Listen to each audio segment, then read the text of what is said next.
Welcome to day 7 of our Lent readings for 2025, continuing on our theme of the Psalms. And today we're in what's possibly the most well-known psalm, Psalm 23. So let's read together.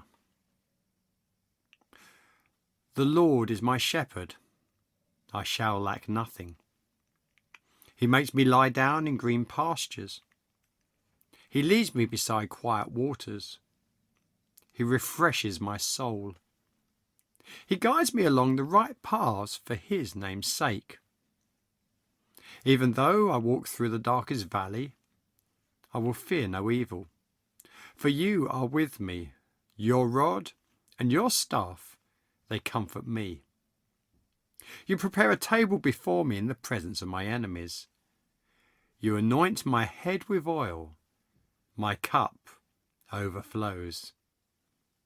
Surely your goodness and love will follow me all the days of my life, and I will dwell in the house of the Lord forever. This is surely the most well-known of all the Psalms. If there's one psalm that might be quoted from memory, at least the first couple of verses, it's probably going to be this one, due to many years of hearing it read out, or singing one of the hymns or songs that's inspired by it. The Old Testament refers to the Lord as the shepherd of his people on a number of occasions. He feeds his sheep in Isaiah 40. He leads his sheep in Psalm 78. And he protects his sheep in Micah 7. The primary tools of a shepherd, as stated in this psalm, are his rod and his staff. The staff was like a long stick, used in some way like the shepherd's crook to guide the sheep away from danger and towards food, to pastures and water. The rod, however, was a club used to protect the sheep. You may remember that when David was about to fight Goliath, he made a case to King Saul, stating in 1 Samuel 17, "Your servant has been keeping his father's sheep. When a lion or bear came and carried off the sheep from the flock, I went after it and struck it and rescued the sheep from its mouth. When it turned on me, I seized it by the hair and struck it and killed it. Your servant has killed both lion and bear. This uncircumcised Philistine will be just like one of them." That's David using the rod to protect the sheep. God calls the leaders of his people in both Old and New Testament shepherds, and their responsibility, like the shepherd in this psalm, is to guide, to feed, and to protect the sheep. It's interesting to note that if you look at any pictures of Middle Eastern shepherds, they are always out front, leading the sheep, never at the back, driving them. There's much to reflect on this when we're considering those with responsibility to lead.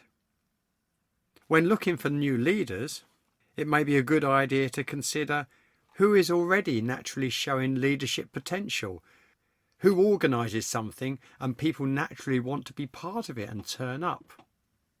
If no one's following, you're not really leading. Above all, God's leaders must know the shepherd. In Psalm 23, the metaphor is personal.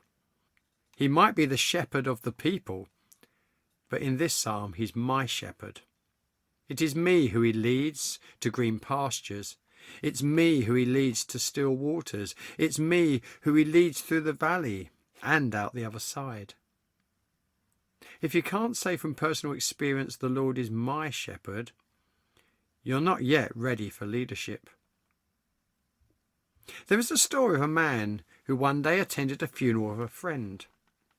As part of the service, Psalm 23 was to be read, and a relative of the deceased, who was an actor, was given the task of reading it. He had a great voice and read it with fabulous intonation, speed and clarity, and the man was impressed. Having been moved by the service, and that reading in particular, he felt it would be good to attend church the following Sunday morning. He went to his local Methodist chapel. It only had a small congregation and an elderly minister. To the man's surprise, the minister stood up and announced that the reading that morning was Psalm 23. His voice was a bit old and a bit crackly. He hesitated a couple of times. It was not what you would call a polished performance. But the man in the congregation was even more moved than he had been at the funeral. When later asked about it, he commented that the actor had known the psalm, but the minister knew the shepherd. And that's the first qualification on the step to the path of leadership amongst God's people. Can you say, "The Lord is my shepherd"? Do you know him? Until next time, have a blessed day.